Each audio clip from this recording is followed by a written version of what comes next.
Today's topic, impact of cybersecurity on the validation process. Our presenter today is Valarie King-Bailey, founder and CEO of Onshore Technology Group, Inc., which is an independent Chicago-based consulting company founded in 2004, specializing in independent validation and verification services and solutions. Valarie has over 30 years experience, progressive validation experience, and has worked for leading global companies such as QMS Limited, EMC, Documentum, Abbott Laboratories, and US Steel Southworks. At QMS, an Irish-based software company, she served as Chief Marketing Officer, where she was responsible for all the global tactics and strategic marketing initiatives, in addition to the development of their validation toolkit. She also made her impact at Abbott Laboratories in Chicago, where she served as Director of Document Management and Quality Systems, leading a $16 million division-wide validation initiatives. Valarie received Abbott's Chairman Award, the highest honor bestowed by Abbott on its employees by the CEO and Board of Directors. She received the award for 2 consecutive years. In 2008, she received the Distinguished Alumni Award from UW College of Engineering in 2008 and 2010. She received a limited Lifetime Achievement Award from the UW College of Engineering and is one of Wisconsin College and Engineering's notable alumni. With that, I will turn it over to Valarie to talk about cybersecurity. Thank you, Ted, and good afternoon to everyone. This is Valarie King-Bailey, CEO of Onshore Technology Group, and today's topic is a very, very important topic on cybersecurity and how it impacts the validation process.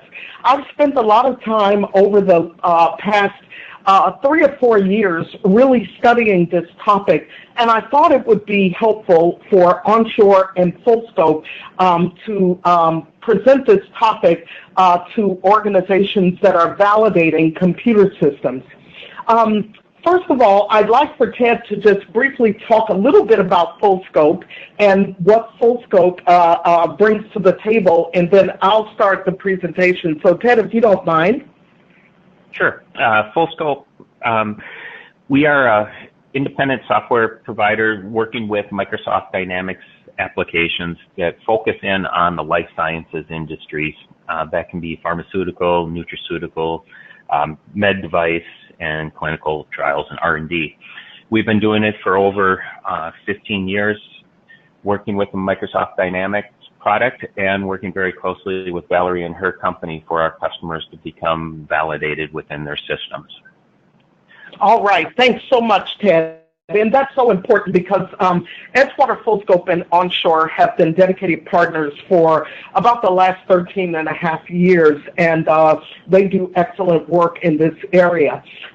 Today's topics regarding cybersecurity are looking at cybersecurity and the validation challenges.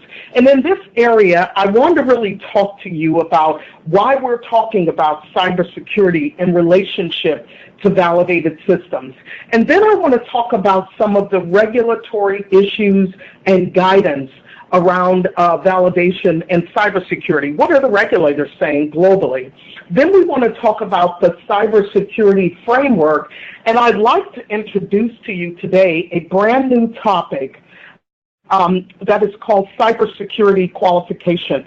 So you've probably heard of installation qualification, operational qualification, performance qualification as it relates to validated systems. Cybersecurity qualification is brand new, and it's something that you need to know about. And then I want to talk to you about 10 steps for success. So anytime you're introducing a new topic like that, I'd like to leave you with some points as to how to do this. We're doing cybersecurity qualification in our practice right now, and I'm going to be describing to you what it is and how we do this. So let's get started. Let's talk about what you need to know with respect to cybersecurity and the validation challenges that you and I face every day. So the first question is, why are we even talking about cybersecurity and validation in the same context? Many people consider cybersecurity as something that the IT guys actually deal with. But I want you to think about this as we go through this presentation. When you're validating a system, obviously security is a key role. And as a validation engineer for over 30 years, I always validate security as part of the validation process. That should come to no surprise to anyone. But now we have another threat, which is the threat of cyber attacks against systems. So just this morning, I was reading an article about cyber attacks coming from foreign countries and how the threat of cyber security is not only affecting computer systems, but it's a matter of national security. And every day, I don't think there's a day that goes by that we don't see some sort of cyber attack. No company is immune from cyber attacks. Every company, from the smallest one-person firm to the largest multi-billion-dollar firm in the world, every one of us is related to cyber attacks. But when we talk about validated systems, let's talk about the information in that system. Validated systems hold information that is subject to CGMP and all kinds of regulations globally. So what happens if one of those systems gets attacked by a cyber incident?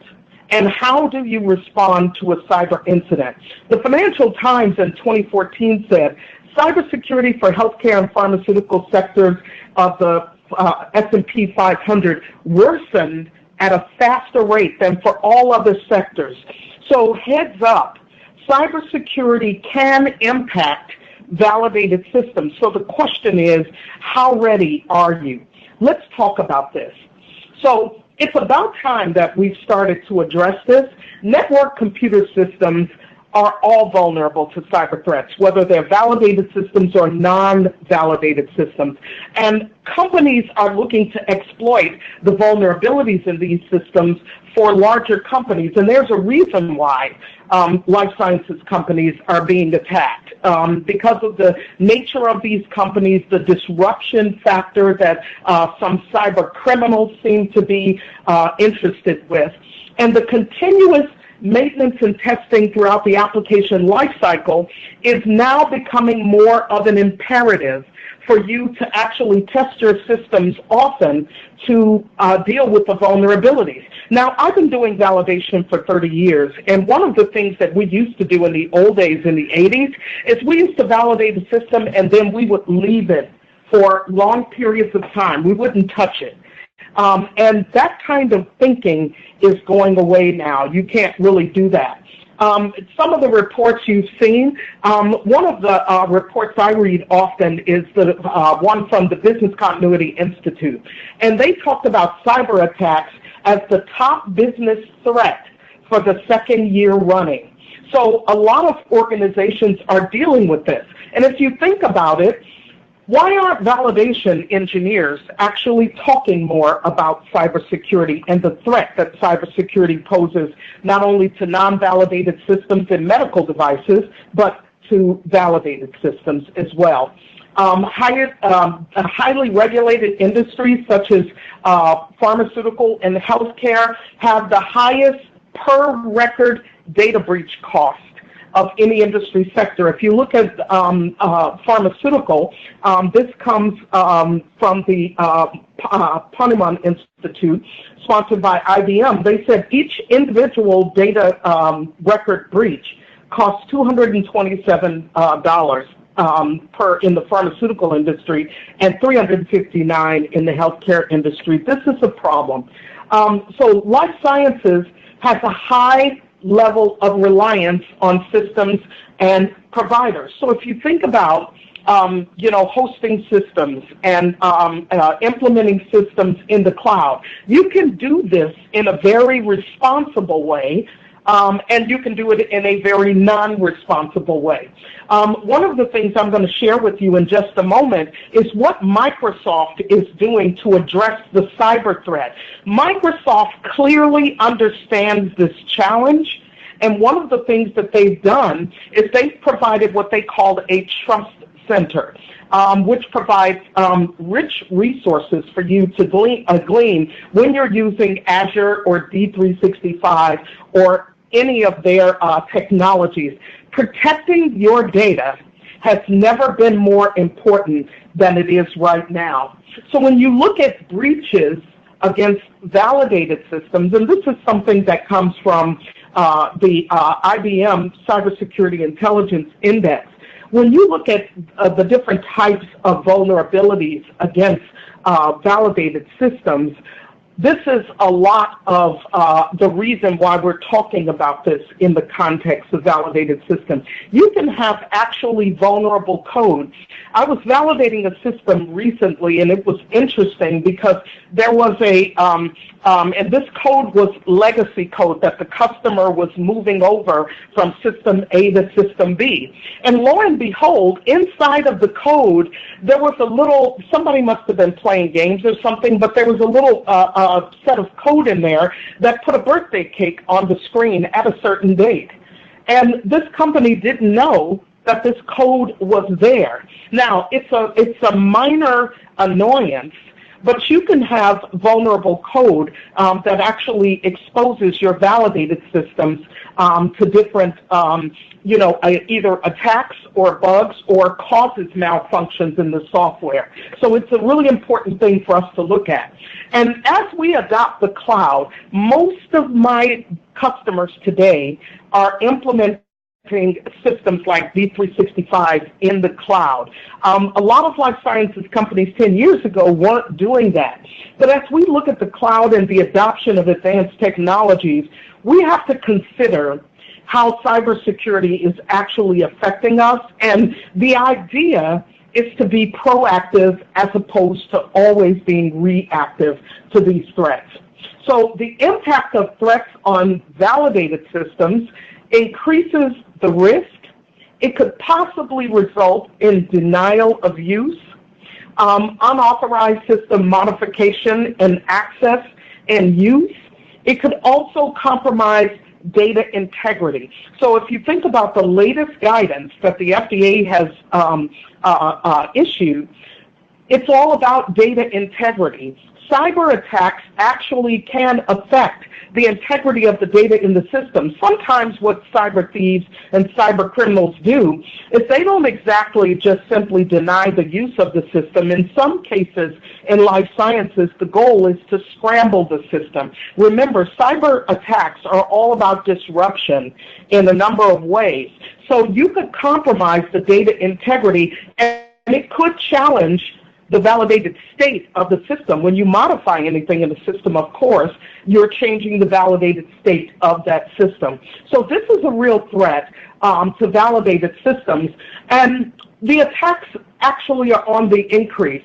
I don't know if you've read this report, but if you take a look at Semantics' 2016 Internet Security Threat Report, there's a 42% increase in targeted attacks. 5,580 new vulnerabilities were discovered, and there's all kinds of statistics. I don't need to convince you of this because I think you probably already understand clearly that attacks are not decreasing, attacks are actually increasing overall. And the threats are coming from all sides. There are insider threats as well as outsider threats. I recently had a client who had, they were pre-market, and they had clinical information in their system, in one of their secure systems, and someone from internal within the organization actually attacked them. So you don't have to be worried only about outsider threats. Insider threats are actually an issue. And the other thing about insider threats, it's not necessarily the theft of data, but people not understanding what to do, not to click on things when you're in a validated systems environment. So someone sends you a message, you have won $1 million or something like that, and someone goes and clicks on that message and it contains malware or some other cyber attack. So the threats are coming from all sides, and one has to be very vigilant to keep up with what's going on. Here is the thing that was most disturbing about the reports that I read, and I've been reading a ton of reports on cyber threats. Most companies are not ready for cyber threats, and they're unprepared. The note in this particular Carnegie Mellon study, it says that most organizations don't even take a strategic approach. Again, a lot of companies think that because they have antivirus software or the IT group is handling that, is what some people say. But there's no strategic approach to cybersecurity. And what you're going to hear later is that you do need a strategic approach to address cybersecurity. Most organizations don't assess the capabilities of third-party providers. So think about this. As you're outsourcing cloud technologies and so forth to third-party vendors, are you doing a check on the third-party vendors? I had a customer tell me recently, well, it's in the cloud, so we don't have to worry about that. That's the kind of attitude that is, fueling the unpreparedness. And supply chain risk are not adequately understood. The security for mobile devices is not clearly understood. So if you think about mobile devices, one of the things that is cool about mobile devices is that they have these things called apps. And you can download apps to your mobile device and you can do all kinds of wonderful things. The problem is apps are developed by all kinds of people who are doing things. Let me share something with you. Yesterday I was reading an article, and you've probably heard about the Roomba vacuum cleaner that goes around and, you turn it on and it, vacuums your floor. Turns out that the Roomba is actually collecting information on people, and they're planning on selling that information to different people. This is really kind of interesting because when you start dealing with mobility and that kind of technology, unintended consequences can always happen. And then organizations are not looking at cyber risk sufficiently, and they don't have the information to share. So when we talk about cybersecurity, let's just establish a little bit of common ground. It's the process of preventing unauthorized access. So notice I didn't say, recovering from. I said preventing, which is proactive. Unauthorized access, modification, misuse, or denial of use, or the unauthorized access of information that's stored or accessed or transferred from your enterprise validated business systems. That's what cybersecurity is really all about. Qualification, as we know it, is the process of assurance that a system is able to perform according to its intended use. And that's the typical thing. So whether we're talking about installation or operational or performance qualification, it's the process of ensuring that systems are doing what they're supposed to do. So if you take a look at Dynamics 365, I want to draw your attention to a couple of things. Number one, Dynamics 365 sits on one of the best platforms in the world right now, which is Azure. Azure has really, really matured over a period of time. And when you look at the base model, you have Office 365 interconnected with Azure's Internet of Things. Keep that in mind for just a second. And then Dynamics 365, the third-party applications, and then at the top, the app source. So when you look at this infrastructure and you look at this, we need to protect this entire infrastructure from cyber threats. And there are many doors, if you will, that could be issues if you're not careful in protecting this system. Now, I could put up any system. I could put up Oracle and I could put up SAP or, Infor, and it's the same issue. ERP systems need to be protected from cyber threats. So all of this means that validation as we know it is dead. I know that's a provocative statement, and it's meant to be provocative because the way we used to validate systems in the 1980s and the 1990s has to change because of the way systems are being developed and deployed today. We have different threats that we didn't have before, so we really do need to rethink our validation strategy, and we need to talk about cybersecurity vulnerabilities as a part of the discussion of validation. We need to, in our validation strategy, address cybersecurity risk.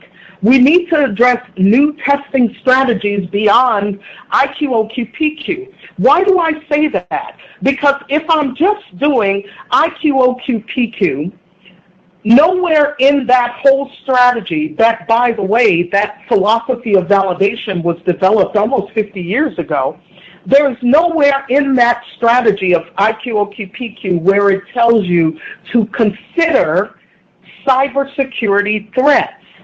And that's something that we have to do. So our strategy has to change here.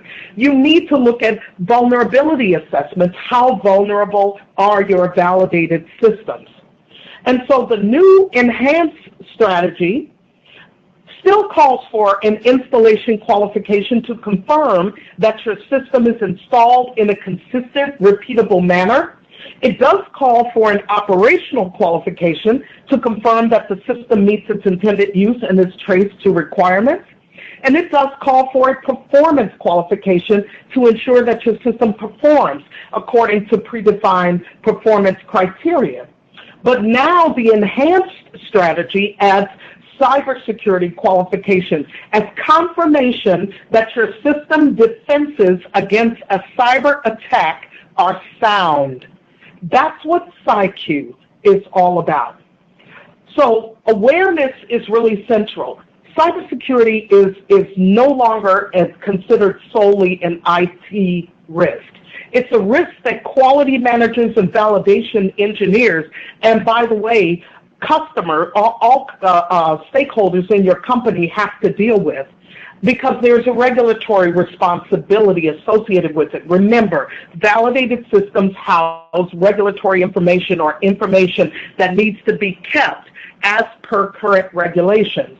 It's a significant risk to organizations of all sizes, and there's a general lack of awareness among executives and among validation engineers. So today, I'm talking to the validation community about something that we should be doing. And all you need to do is look at the current headlines to understand what the problem is here. So let's talk about regulatory issues and guidance. I am participant in a lot of industry forums, DIA, RAPS, the Institute of Validation Technology, and many of them. I sometimes talk even directly with the FDA.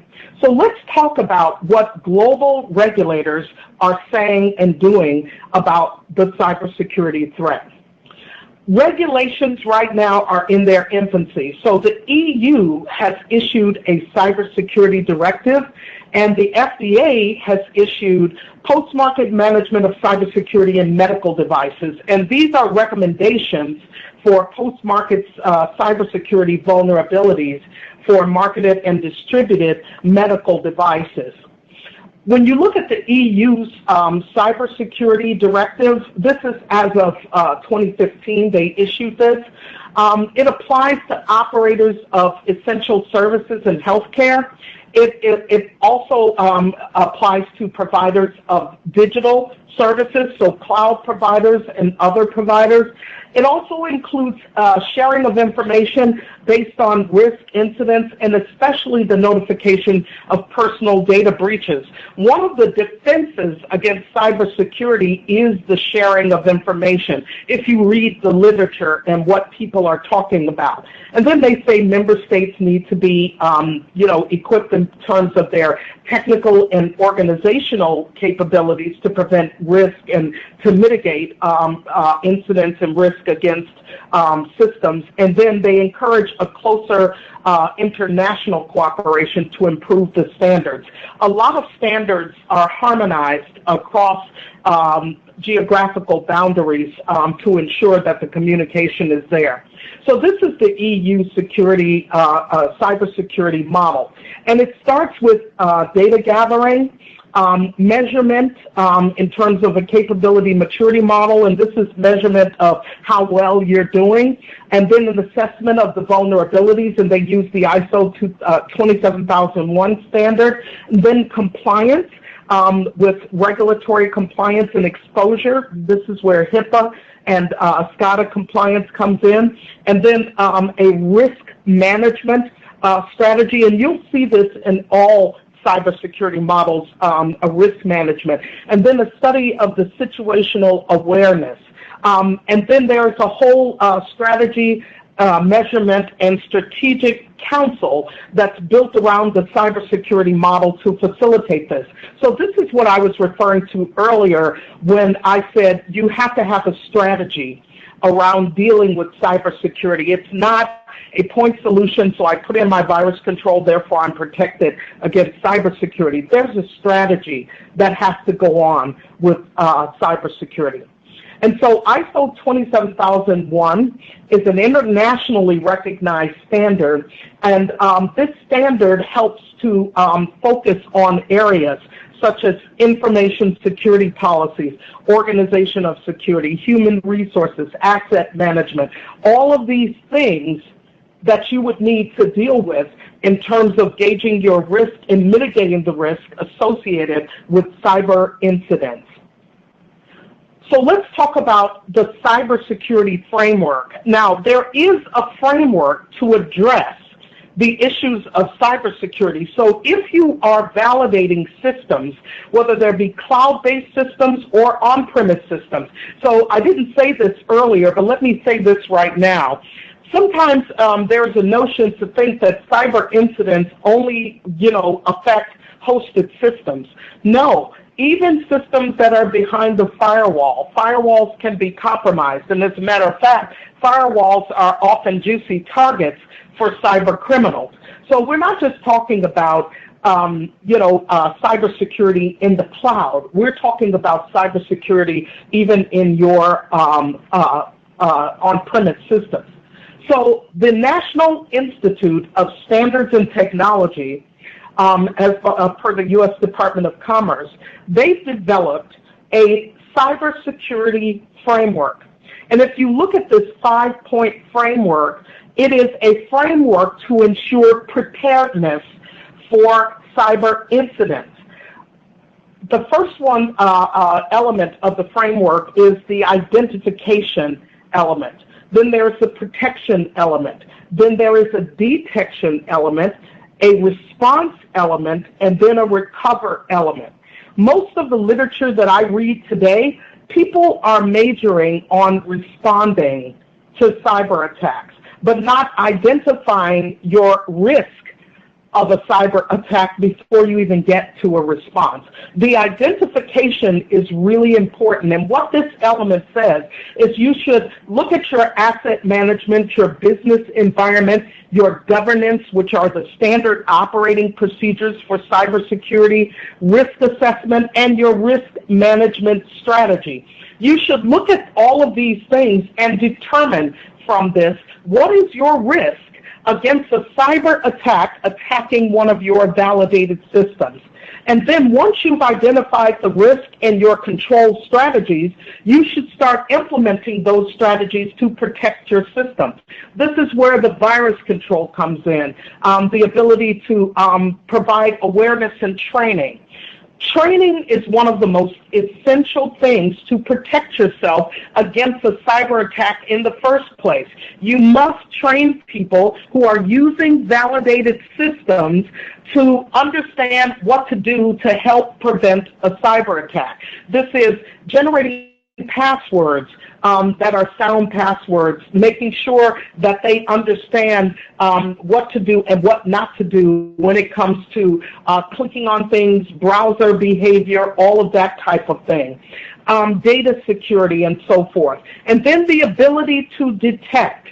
There are software applications and appliances on the market that help you to detect anomalies and events and give you warnings of security. This is the so-called continuous security monitoring process, and then detection processes. You can't detect every cyber event, but even some of the antivirus software at a minimal level provides warnings for you when there are breaches of cybersecurity and data security there. So one of the things that you need to be good at is responding to these events and then recovering from these events. Now, the framework provides elements in the program where you can actually look at each of these elements and assess your organization. I would recommend that you download this from the Microsoft Trust Center. This information is powerful because it gives you the framework to assess how vulnerable your systems are. And then when you look at the different tiers of the framework, it provides kind of a roadmap for you to say, here is where we are, and here is where we need to be. That's the bottom line of what this framework gives you. And so when you look at the top 20 security controls, each one of these controls needs to be addressed by your organization. Now, if you're a D365 customer, Microsoft has already assessed how the critical controls actually apply to Office 365 and Dynamics 365. Again, they've done a really good job of doing some of this work for you. So you can take this, what Microsoft has done as a starting point, and apply it to your organization. So if you take a look, and I've provided this for you just as a comparison, you can take a look at some of the standards that are in the critical security controls map and see how each of the standards that are on the market address these controls.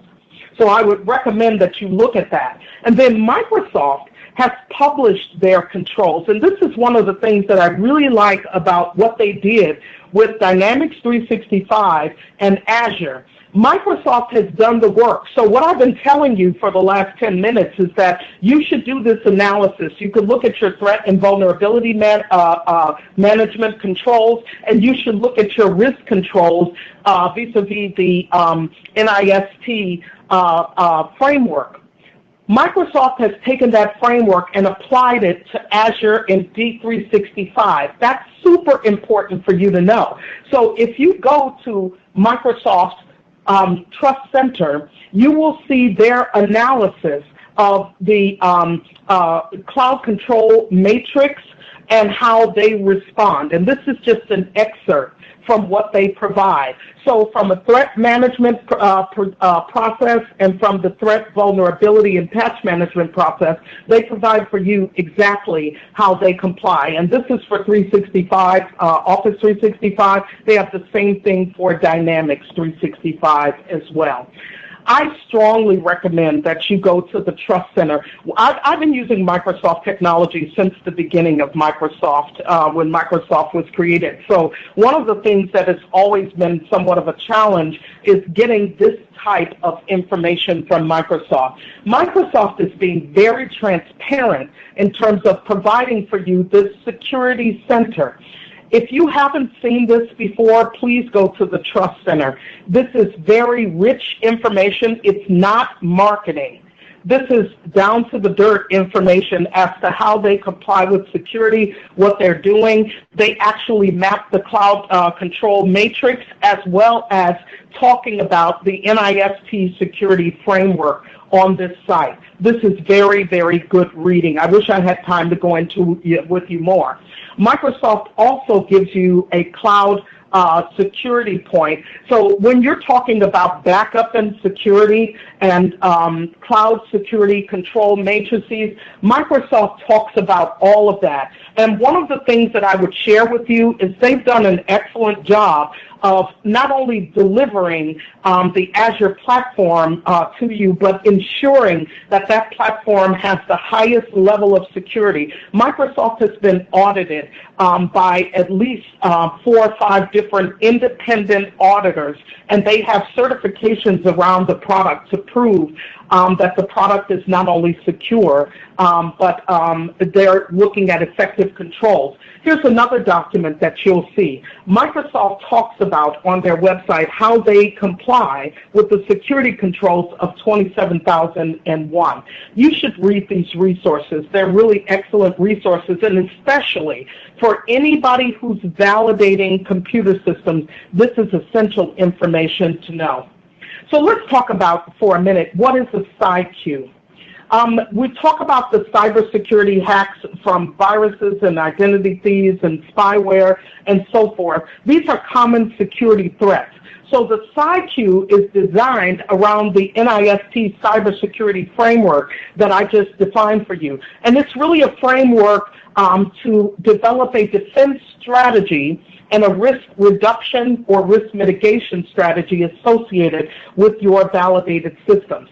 So the three elements of a cybersecurity qualification are a cybersecurity risk assessment, CyQ penetration testing, and CyQ monitoring. So in a lot of validated systems, sometimes the validation, and it depends on the system, I don't want to be too generalistic here, but sometimes penetration testing is not necessarily done on validated systems. But as part of the cybersecurity qualification, we recommend the penetration testing to determine how vulnerable the systems are. I have a system that's going live on Friday, and we just went through a similar type of testing. And this testing is very revealing because it really reveals how risky or how vulnerable that particular system is. And then a monitoring strategy, a CyQ monitoring strategy. So the idea is to assess the risk, find out how risky are your systems, find out how vulnerable your systems are through penetration testing, and then determine a strategy for continuous monitoring. This is really, what some of the elements are in cybersecurity testing. And what you're really seeking here is compliance at the end of the day with the current standards. So your CyQ strategy is really focused on developing a risk assessment, a CyQ assessment, CyQ testing for penetration testing to ensure that the system is sound and secure. And then you still conduct your IQ, OQ, PQ testing for validation. This adds a little bit of a layer onto the validation process, but it's well worth it at the end of the day. So there are some cybersecurity prerequisites. You want to establish the critical data assets of the system and your defenses in place to protect these systems. Then you want to collect evidence of previous compromises, data breaches, and their impact. If you're doing a new system, you wouldn't have any, but you could look at other systems within the organization for this information. And then you want to perform a gap analysis to establish your true state of cyber preparedness, and then review and update your procedures to address cybersecurity awareness. As part of your participation in this webinar today, I have a cybersecurity policy that I'd like to share with you that we've been using in our practice that gets the ball rolling on this.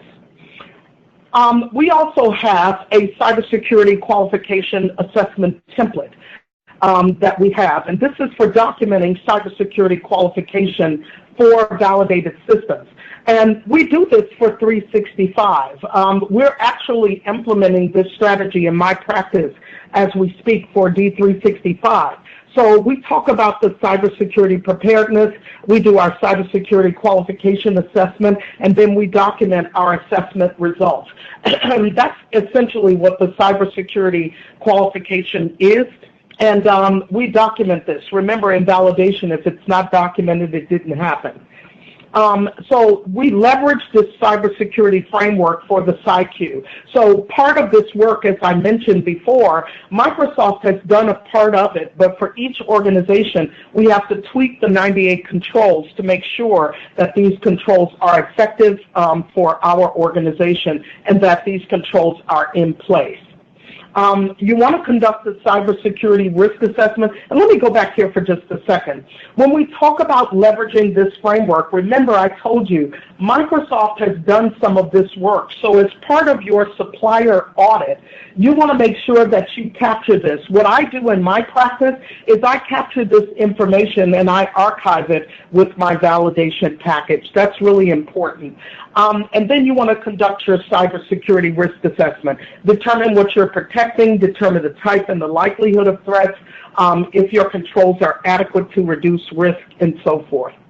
And then automation is the key. Remember I talked about continuous testing? When you're in the cloud and even in today's system, you can't just leave your validated systems anymore. You have to continuously test these.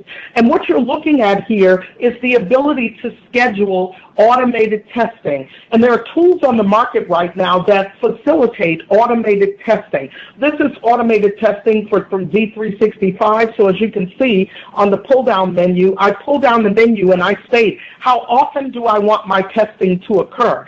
Sometimes my clients do monthly testing or quarterly testing just to make sure that the system is running soundly. You can actually establish what time that testing occurs.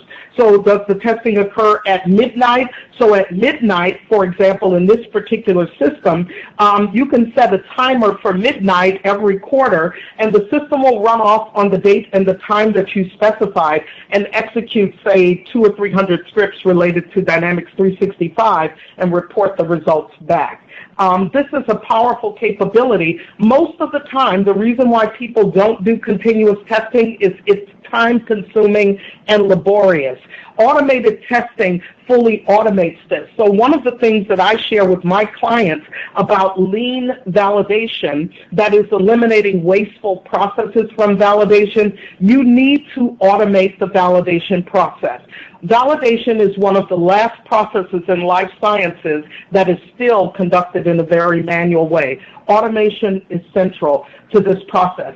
So you have to protect and defend validated systems from cyber attacks. To reduce the risk, you have to test often. Automation of your testing processes is no longer a luxury, it's a necessity. And you want to leverage the NIST framework and add CyQ to your validation testing strategy. So let me give you some keys for your success. The first thing you need to do is understand the source of cyber threats to your validated system. That means that you have to conduct that assessment. The next thing you need to do is incorporate CyQ testing as a part of your overall validation testing strategy. You want to conduct cybersecurity qualification testing, and testing and assessment, and you want to document that. You also want to review your current validation processes to accommodate cybersecurity and cloud computing, and then you want to map security for your validated systems to the NIST framework as part of your CyQ. And then finally, use automated testing to facilitate continuous testing. This is very difficult to do if you are in a manual environment, but it's super easy if you automate the process. Automating your validation processes should be the next thing that you do on your way to level 5 maturity in your validation processes. So a couple final thoughts that I want to leave you with. Enterprise and mobile technologies are changing the way we validate systems. Validation, as we know it, is dead. Old school validation testing is no longer sufficient. You have to look at cybersecurity qualifications. Cyber defense is the elephant in the room when it comes to validation. When you think about validation, think about what we're trying to do as validation engineers. We are trying to ensure that the system meets its intended use and it is of a quality nature. How can you do that if you have something as big as cybersecurity looming in the background, or cyber attacks, or the potential for cyber attacks? This is why this topic is so important for validation engineers. So cybersecurity qualification is really designed to confirm your cyber defenses and to determine and assess how well your systems are protected and can be protected over time. Remember, validated systems house regulatory information. They must be protected. You must provide evidence not only that your systems are IQ, OQ'd, and PQ'd, but you also must provide evidence that your cyber defenses are up and that you have the ability to protect this information. Remember, a cyber attack could ultimately result in an adulterated product getting on the market if your data is sufficiently compromised.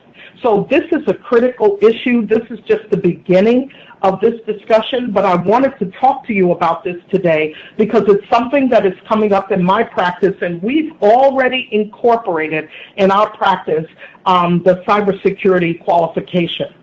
So with that, I'd like to open it up for question and answers, and I'm going to turn it over to Kim. Kim?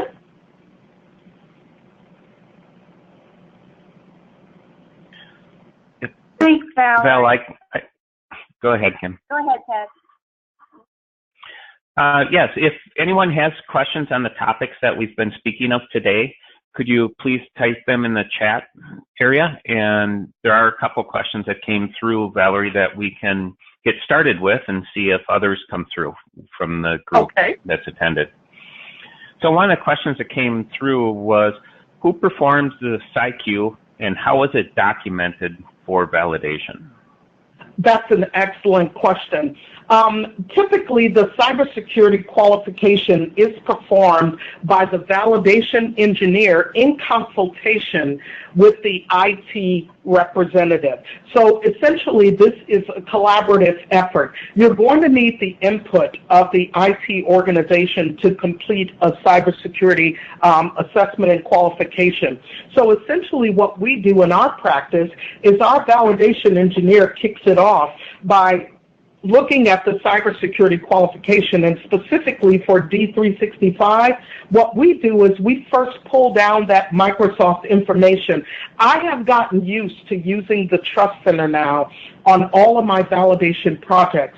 So what I do is I go to the Trust Center, I pull down whatever Microsoft application I'm validating, whether it be NAV or GP or AX, or D365, I pull down the information that Microsoft has already provided, and I pass that information on to the technical team. The technical team assesses for each of the companies that we work with how well they're complying with the critical security controls, and we look at those controls to see where the gaps are. And that's what we're trying to do with the CyQ, is we're trying to determine where the gaps are and how we can mitigate those gaps and how vulnerable our system is. Then what we do is we work with the IT group, and this is where the IT team really comes in. We develop a penetration testing strategy, and we document that strategy as a part of our overall validation test plan, and then the IT team actually performs, with our oversight, the penetration testing so that we can determine the vulnerabilities in our system. So in short, this is a collaborative effort that happens between the validation engineer and the IT group. That's a great question. Thank you. One other. Is there a recommended SOP or policy recommendation for cybersecurity related to the validated system?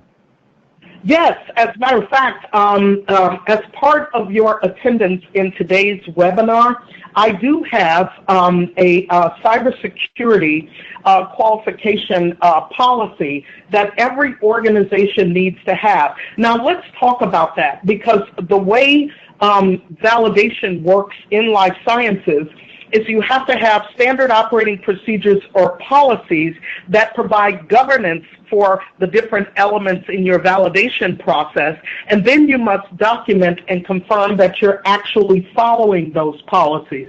Cybersecurity is no different. Every organization should have a policy that addresses cybersecurity and cybersecurity defenses, and how you deal with that, particularly in validated systems.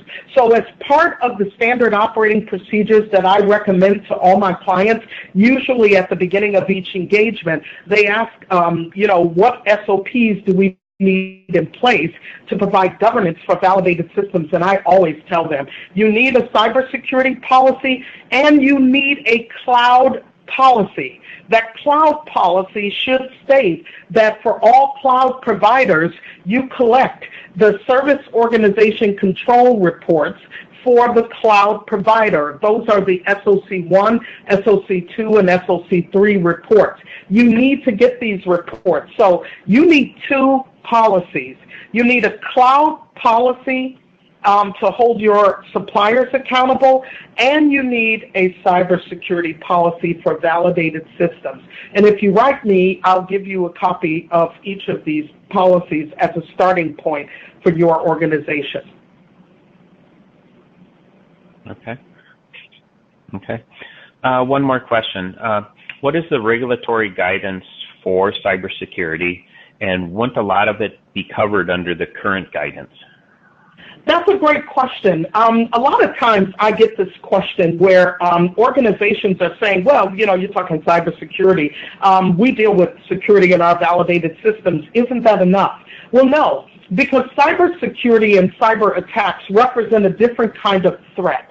Usually in validated systems, what we're doing is we're testing kind of role-based security, if you will. So if you think of Dynamics AX or Dynamics 365, there are role-based security models within those systems. And so what we're testing as validation engineers, can people have the access to what they need access to, and are people able to get to this? In other words, it's the normal course of operation. Cyber threats represent the abnormal. What do you happen when something comes from clearly out of the blue that you and I can't define today? So the structured testing that we used to do with respect to security and system security in a normal way is what we've all been testing as validation engineers. What we're ignoring is the bigger threat, which is cyber threats. What happens if a cyber threat addresses the system? So no, it's actually not covered under different under the current regulations that we deal with. So just to give you a for example, this is the latest FDA guidance on cybersecurity. You can look this up. This is on the FDA's website. The FDA's website for medical devices really addresses this problem. So you could ask the problem from a medical device company in another way. Well, don't current medical device regulations already cover this? No, cybersecurity is a unique threat. And it's a threat that you need to deal with in a very different way. So I know some validation engineers are probably sitting out there, oh, one more thing we have to deal with, right? But this is a different type of threat. And it's a different type of security threat that you have to deal with in a very unique way. The way you deal with cyber threats is not the way you deal with role-based security threats and those types of threats. They're kind of two different things. But that's a great question. Okay. I think that's all the questions that have come through at this point in time. Okay. Wanted to thank everyone, and Valarie, very nice job. Thank you very much for the information. We will post on our site the availability of replaying this, or if you want to forward it on to other coworkers, please feel free to do so as well. Val, could you go to the next slide? Yes. Just kind of the... Whoops. Yep. And Kim, do you want to talk about our next upcoming seminars? Sure. So we have this is a series of 4 validation webcasts that Valarie has done for us. The first 2 will reside on our website, and as Ted said, or Valarie might have stated, you'll receive, since you've attended this webcast, a replay of the webcast that we've just recorded. Our 2 webcasts we have left to do, one is in August and one is in September. On August the 23rd, we'll be presenting cloud validation strategies and best practices. And on Wednesday, September 20th, we'll be presenting automated validation testing of Dynamics 365. So you'll have the opportunity to register for those because since you attended this webcast, we'll be sending you invitations to those broadcasts also. So Ted, well, I'd like to thank everyone for attending today. It was my pleasure to speak to you, and I'll turn it back over to Kim. Kim?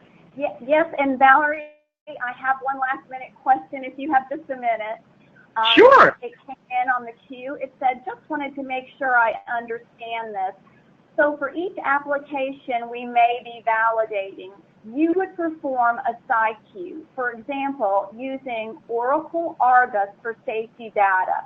So you would expect a PsyQ at this level along with the regular IQ, OQ, and PQ for using this system.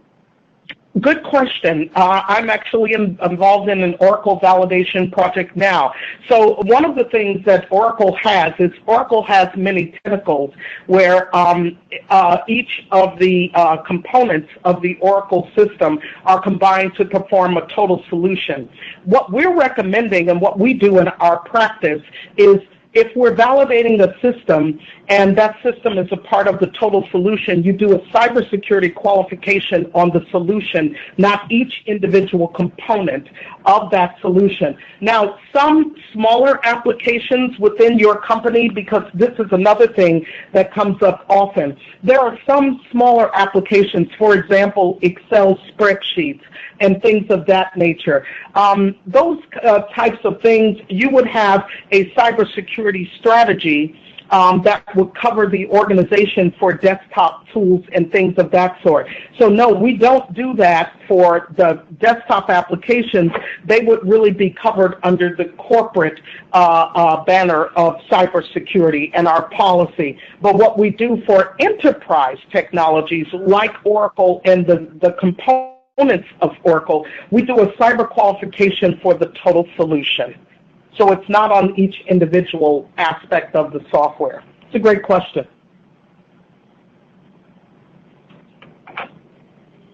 And that was the last question that I had, Valarie. Okay. Well, thank you so much. I appreciate you attending. Thanks, everyone. Thank you.